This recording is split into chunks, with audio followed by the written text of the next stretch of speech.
जय जय राम। मंगल भवन मंगल हारी, मंगल भवन मंगल हारी, मंगल भवन मंगल हारी, मंगल भवन मंगल हारी। उमा सहित जहि जपत पुरारी, उमा सहित जहि जपत पुरारी, उमा सहित जहि जपत पुरारी, उमा सहित जहि जपत पुरारी। श्री राम जय राम जय जय राम, श्री राम जय राम जय जय राम। जाकी रही भावना जैसी, जाकी रही भावना जैसी, जाकी रही भावना जैसी, जाकी रही भावना जैसी। प्रभु मूर्ति देखी तिन तैसी, प्रभु मूर्ति देखी तिन तैसी, प्रभु मूर्ति देखी तिन तैसी, प्रभु मूर्ति देखी तिन तैसी। श्री राम जय राम जय जय राम, श्री राम जय राम जय जय राम, श्री राम जय राम जय जय राम, श्री राम जय राम जय जय राम।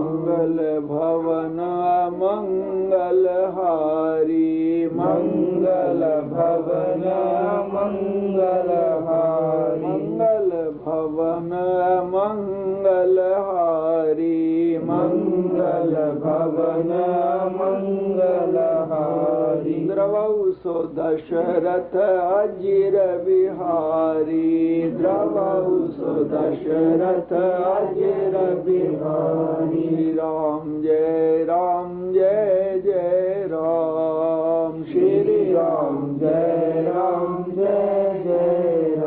जय जय जय हनुमान गोसाई, जय जय जय हनुमान गोसाई, जय जय जय हनुमान गोसाई, जय जय जय हनुमान गोसाई। कृपा करो गुरुदेव की नाई, कृपा करो गुरुदेव की नाई, कृपा करो गुरुदेव की नाई, कृपा करो गुरुदेव की नाई। श्री राम जय जय राम, श्री राम जय जय राम।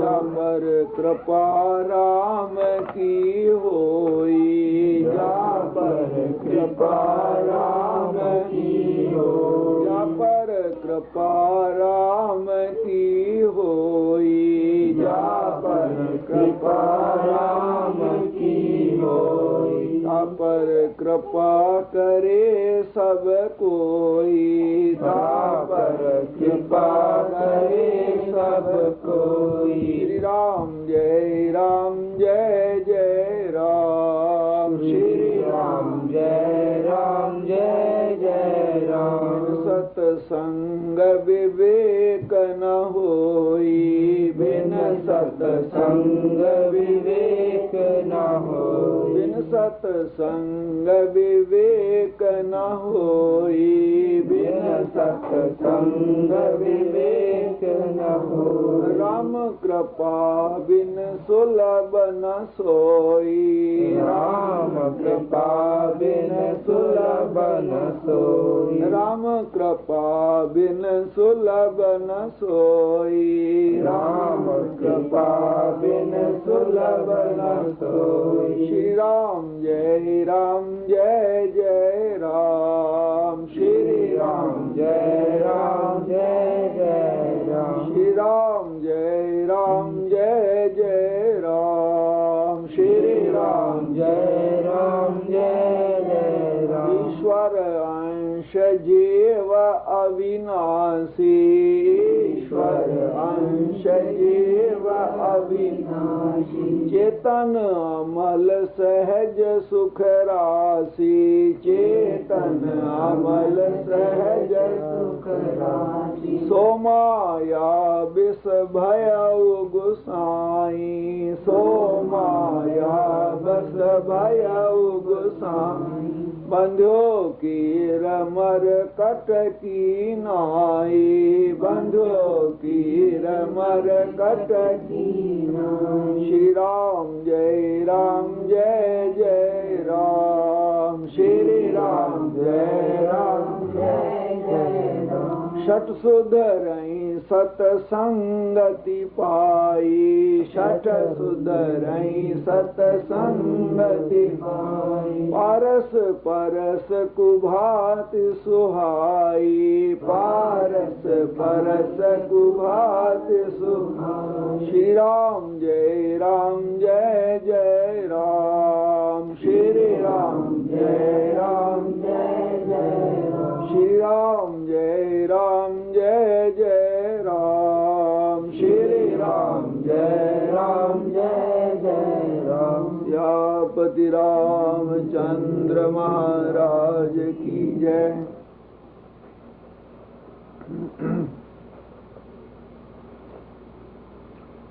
देवताओं के 8 वसु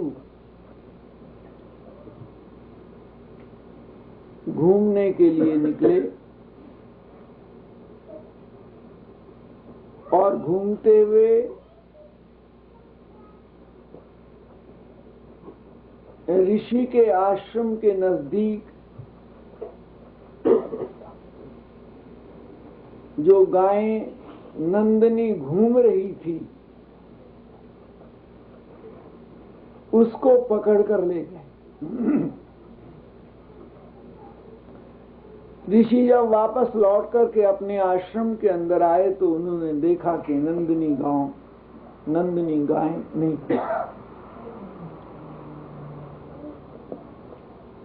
नंदनी गाय का दूसरा नाम है कामधेनु गाय। ऋषि के यहाँ वो नंदनी गाय कामधेनु गाय थी और उसका ऐसा प्रभाव शास्त्र में अंकित है कि 1000 आदमी भी बैठ जाएं तो नंदनी गाय का दूध समाप्त नहीं होता। वो जो भी नंदनी गाय का दूध प्रसाद के रूप में सबको देते हुए चले जाते हैं और 2-2 घूंट जैसे ही वो नंदनी गाय का प्रसाद पाते हैं तो ऐसी तृप्ति होती है जैसे आदमी बहुत भोजन कर चुका और बिल्कुल फुल हो गया, कृत हो जाता है और उसे किसी भोजन की जरूरत नहीं रहती। ये ऋषि के आश्रम की गाय 8 वसु खेलते हुए चुरा कर ले गए। जब ऋषि ने ध्यान लगा करके देखा कि नंदनी गाय कहाँ गई, एकदम आग बबूला हो गए। तो वसुओं ने आश्रम में घुस करके गाय को चोरी करके ले गए। ऋषि ने जल हाथ में लिया और मंत्र पढ़ा और पढ़ करके जोर से जिस दिशा में वसु से चुरा कर ले गए थे जल फेंक करके मारा। जल फेंक कर मारते ही गाय तो रंभाती हुई वापस लौट आई और वसुओं में खलबली मच गई। और ऋषि ने शाप दिया था कि जाओ, मैं तुम्हें शाप देता हूं कि तुम में जो देवत्व है वो समाप्त हो जाएगा और तुम्हारा जन्म पृथ्वी पर मनुष्य के रूप में होगा।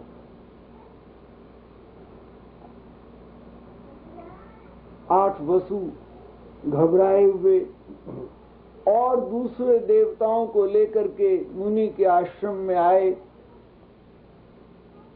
और प्रार्थना की कि हमें क्षमा कर दीजिए, खेल खेल में हमने भूल की है, इरादा हमारा कोई बुरा नहीं था। हंसी हंसी करते हुए ये बंधन बंध गया। कहावत है कि बड़े बड़ा जो कहते हैं ये बात जहां में अजहर है, खांसी सब रोगों की जड़ है और हंसी लड़ाई की जड़ है। खांसी सब रोगों का घर है और हंसी लड़ाई की जड़ है। वसुओं ने कहा हमें मालूम नहीं था कि ये हंसी मजाक एक लड़ाई की जड़ बन जाएगी। हंसते हुए द्रौपदी ने दुर्योधन की मजाक उड़ाई थी, इतना कह करके कि अंधों के अंधे ही होते हैं। माया से बनाया हुआ जब भवन देख रहे थे तो जहां जल था वहां जमीन नजर आने लगी, जहां जमीन थी वहां जल नजर आने लगा।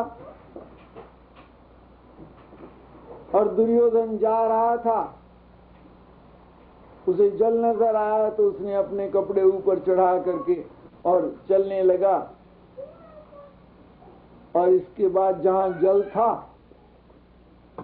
वहां भ्रम हुआ कि जमीन है, और गया तो धड़ाम से जल में सब कपड़े भीग गए। द्रौपदी ये सब कुछ देख रही थी और मजाक में कहा कि वाह, अंधों के अंधे ही होते हैं। एक हंसी मजाक की थी द्रौपदी ने, और उसके लिए महाभारत का युद्ध, द्रौपदी का वस्त्रहरण एक बहुत बड़ी मुसीबत का पहाड़ खड़ा हो गया। इसलिए हंसी मजाक में लड़ाई होती है, हमेशा होती। आज वसुओं ने कहा हमने तो हंसी हंसी में ये किया था, हमें क्षमा कर दीजिए और अपना शाप वापस ले लो। ऋषि ने कहा जल हाथ में लेकर के फेंका गया जो शाप है वो वापस नहीं होता। हमारे यहाँ जब पूजा करते हैं तो जल पास में रखते हैं, जल के साथ जो मंत्र बोला जाता है उस मंत्र की शक्ति हजारों गुना बढ़ जाती है और फिर वो वापस लौटता नहीं। ऋषि ने कहा जल के साथ दिया गया शाप वापस नहीं लौटता। और ये तमाम देवता तुम्हारी सिफारिश कर रहे हैं तो एक बात कर सकता कि ये जो तुम्हारा सबसे आगे होने वाला वसु है, इसको तो पृथ्वी पर आजीवन शाप भोगना पड़ेगा और देर तक इसे शाप से पीड़ित होना पड़ेगा। और बाकी जो 7 वसु हैं उनको ऐसा कर सकता हूं कि जन्म लेते ही तुम मुक्त हो जाओ, अगर गंगा तुम्हारी प्रार्थना स्वीकार कर ले।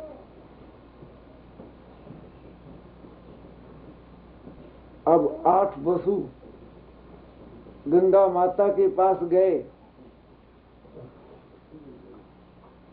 हमारी फिलॉसफी ये कहती कि जो समुद्र और दरिया होते हैं इनके अधिष्ठात्री देवता होते हैं और उनकी शक्ति और देवताओं से ज्यादा होती है। 8 वसु गंगा के पास गए और जाकर के प्रार्थना की कि इस तरह से ऋषि ने हमें शाप दे दिया और हमें शाप से मुक्त करने के लिए आप हमारी मदद करें, आप हमारी माता के रूप में पृथ्वी पर हमारी सहायता करें। और 7 वसुओं को जन्म देते ही तत्काल मुक्त कर दें, और 8वें वसु को भी पृथ्वी पर अधिक दुख सहन करने से बचाए। गंगा ने प्रार्थना स्वीकार कर ली। महाराजा शांतनु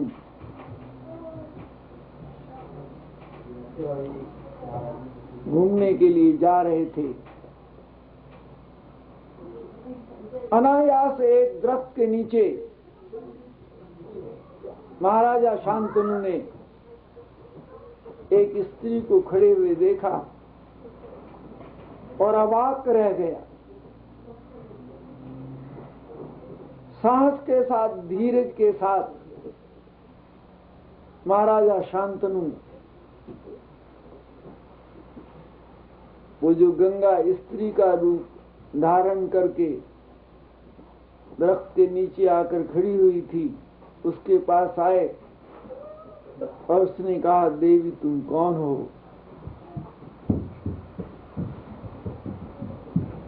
गंगा ने कहा, ये सवाल मुझसे आज तक किसी ने नहीं पूछा, और तुम क्यों पूछते हो? तुम्हारा ये सवाल पूछने का मकसद क्या है? महाराजा शांतनु ने कहा, मैं ये सवाल तुमसे नहीं पूछूंगा, तुम कौन हो, कहां से आए हो, लेकिन मैं अपना तुम्हें परिचय देता हूं। शांतनु ने कहा, मैं इस राज्य का सम्राट हूं और मेरे पास इतनी ताकत है, इतना खजाना है, इतना कोष है, इतना मेरे राज्य का विस्तार है। अपना परिचय दिया और मैं तुम्हारा बिना पता किए तुम कौन हो, मैं अपना प्रस्ताव रखता हूं कि तुम अगर मेरी बात स्वीकार करो और मेरी पत्नी के रूप में आप मेरा प्रस्ताव स्वीकार करो तो मैं कृत हो जाऊं। गंगा ने कहा, एक शर्त पर तुम्हारी बात स्वीकार करते हैं, कभी भी मुझसे ये मत पूछना तुम कहां से आई, तुम्हारे माता पिता कौन थे, तुमने कितनी विद्या अध्ययन की है, तुम्हें क्या आता है, और जो भी मैं काम करूं कभी ये ना पूछा जाए कि ये क्यों किया है। जब भी तुम ये पूछोगे कि ये क्यों किया है और मेरे काम में रुकावट डालोगे, तत्काल तुम्हें छोड़कर चली जाऊंगी। अगर तुम मेरी ये बात स्वीकार करते हो तो मैं तुम्हें स्वीकार करती हूं। महाराजा शांतनु ने कहा, कभी नहीं पूछूंगा और तुम्हारे काम में कभी कोई विघ्न नहीं डालूंगा। और गंगा महाराजा शांतनु के साथ उनके पीछे पीछे महलों में चली गई। एक नया वातावरण, एक नई छवि, सारे घर का वातावरण एक नए सिरे से गूंजने लगा। जहां देखो वहीं चमक, जहां देखो वहीं चमक, हर काम में चमक। घर की व्यवस्था, आने वाले आगंतुक मेहमानों का सत्कार, काम करने वाले नौकर बड़े छोटों का एक ऐसा पवित्र वातावरण। महाराजा शांतनु तो हैरान हो गए।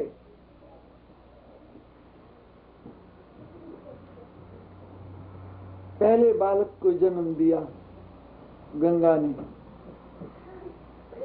और जन्म देते ही बालक को हाथ में उठाया और घर से बाहर चल। महाराजा शांतनु देख रहे हैं, अभी तो कानों में बधाई की आवाज ही आई थी और गंगा ने बालक को उठाया और दरवाजे की तरफ चल दी। और शर्त याद आ गई कि अगर जरा ये पूछा कि कहां जा रही है, देखते रह गए, पीछे पीछे पीछे पीछे। और गंगा दरिया के पास पहुंची और बालक को जल में बहा दी। राजा शांतनु इतना दुखी, इतना बेचैन, इतना पीड़ित, और सारा राजमहल जो थोड़े दिन पहले खुशी से भर रहा था और उसके व्यवहार की जो तारीफ हो रही थी, एक नई चमक थी, मातम छा गया।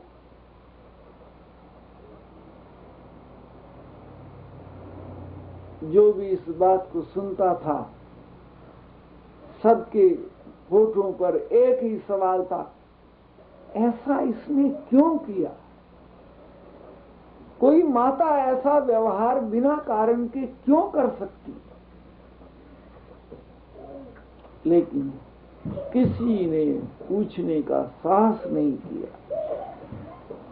एक के बाद दूसरे बालक का जन्म हुआ, तीसरे बालक का जन्म हुआ, चौथे बालक का जन्म हुआ, छठे बालक का जन्म हुआ, सातवें बालक का जन्म हुआ, और इसी तरह से बहा दिए सब। अब इतना तनाव महाराजा शांतनु के दिमाग पर छा गया, क्या करूं? कुछ समझ में नहीं आता, पूछने का साहस नहीं किया। अब भीतर ही भीतर एक तूफान उठने लगा और महाराज शांतनु ने कहा, कुछ भी हो, अब की बार ये घटना अगर दोहराई गई तो मैं बोले बगैर, पूछे बगैर, रास्ता रोके बगैर नहीं रहूंगा। आठवें बालक का जन्म हुआ। गंगा फिर उसी तरह से बालक को लेकर के और जल की तरफ चल दी।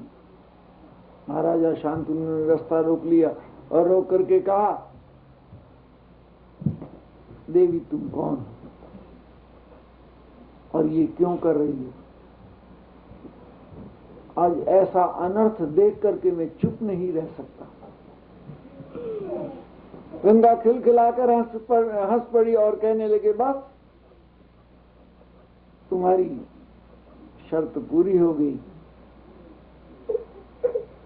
अब ऐसा नहीं होगा, लेकिन मैं इस बालक को जल में नहीं बहाऊंगी, अपने साथ ले जा रही हूं और आज से 16 साल बाद तुम्हारा पुत्र वापस लौटा दूंगी। बस एक बार दिल भर करके अपने बालक को देख लो और मेरी तरफ एक बार आंख उठाकर देख लो, आज तुमसे मैं विदा हो रही हूं। इतना कहा गंगा और बालक अदृश्य हो गया और राजा शांतनु तो ऐसा जैसे सब कुछ लुट गया। रह करके उससे एक उतार चढ़ाव आने लगा, मैंने ठीक किया है या गलत किया है, क्यों ऐसा हुआ, क्यों टाला नहीं जा सकता था? अब मनुष्य की यही कमजोरी है कि वो पहले किसी काम के साहस बटोर करके करने के लिए शक्ति चाहता है और करने के बाद जब उसका फल उसके मुताबिक नहीं होता तो फिर पछताने लगता है कि ये मैंने किया ही क्यों था, मुझे और सहन करना पड़ा, मुझे और सहना चाहिए था। और दुख क्या है जब मन किसी बात पर नहीं टिकता, डामाडोल हो जाता, इसी का नाम दुविधा। ये करूं अथवा ना करूं, यही दुख है। इसके रूप हजारों हैं, लाखों हैं,